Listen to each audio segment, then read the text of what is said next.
سے 4 مہینے بڑا ہے، میرا دل مجھ سے 4 مہینے بڑا ہے، آپ کا دل آپ سے 4 مہینے بڑا ہے، ہر آدمی کے دل کی عمر اس کی عمر سے 4 مہینے زیادہ ہے۔ میرے اندر جب روح پڑی اس وقت سے میری زندگی شروع ہوئی، پر میرا دل روح کے بغیر ہی دھڑکنا شروع کر دیتا ہے۔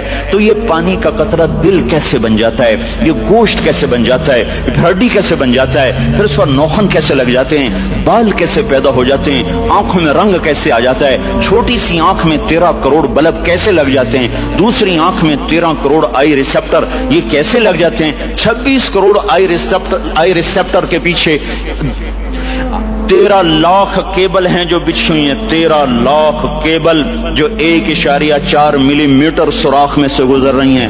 13 لاکھ تاروں کو 1.4 ملی میٹر میں سے گزارنا، یہ کون گزار رہا ہے کہ تاریں آپس میں سپارک نہیں ہوتی؟ اگر انہیں سپارکنگ شروع ہو جائے تو میں آپ کو الٹا نظر ہوں، آپ مجھے الٹے نظر آئیں، مسجد الٹی، گاڑی الٹی، بیگم الٹی، میاں الٹا، دفتر الٹا، ہر شے الٹی۔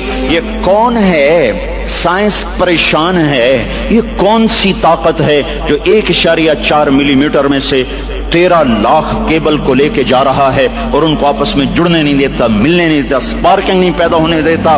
یہ گوشت کا، یہ پانی کا نطفہ، یہ زبان سے بولنے کیسے لگ جاتا ہے، یہ کانوں سے سننے کیسے لگ جاتا ہے، اس کے اندر جذبات کا سمندر کہاں سے آ جاتا ہے، یہ احساسات کا بادشاہ کیسے بن جاتا ہے، یہ جذبات کی دنیا کیسے بساتا ہے، اس پر علوم کا فیضان کیسے ہوتا ہے، یہ عجیب و غریب علوم تک کیسے پہنچتا ہے؟ دماغ تو ریشے ہیں، ریشے پانی میں ایسے پھنسے ہوئے، اور تارے ہی تاریں، اس میں سوچ کیسے، اس میں جذبہ کیسا، اس میں نفرت کیسی، اس میں محبت کیسی، اس میں انتقام کیسا، علم کیسا، اس میں روشنی کیسی، اس میں جذبات کیسے، اس میں احساسات کیسے۔ یہ ایسے ایک کبھی مغز نہیں کھایا؟ مغز تو کھایا ہی ہوگا نا، ویسے لوگوں کا مغز کھاتے ہو، کبھی بکرے کا مغز کھایا ہوگا؟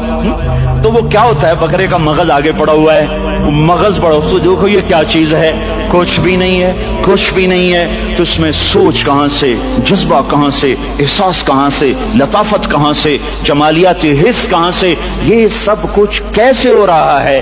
یہاں آ کر وہ پاگل ہو جاتے ہیں، پتہ نہیں کیسے ہو رہا ہے، یہ گندا پانی انسان کیسے بن جاتا ہے، پھر یہ حرکت میں کیسے آ جاتا ہے، پھر یہ زندہ کیسے ہو جاتا ہے، یہ باہر آ کے اتنا بڑا شاہکار کیسے بن جاتا ہے، پھر یہ چلتے چلتے مر کیوں جاتا ہے؟ یہاں آ کر بھی سائنس اندھی ہو جاتی ہے۔ موت کے 200 جواب کتابوں میں لکھے ہوئے ہیں، سائنس کی کتابوں میں، موت کیا ہے، یہ موت کیا ہے، یہ موت کیا ہے، یہ 200 جواب، اور ایک بھی صحیح نہیں۔ قرآن نے ایک جواب دیا اور 100% صحیح دیا۔ اللہ یتوفی الانفس حین موتها۔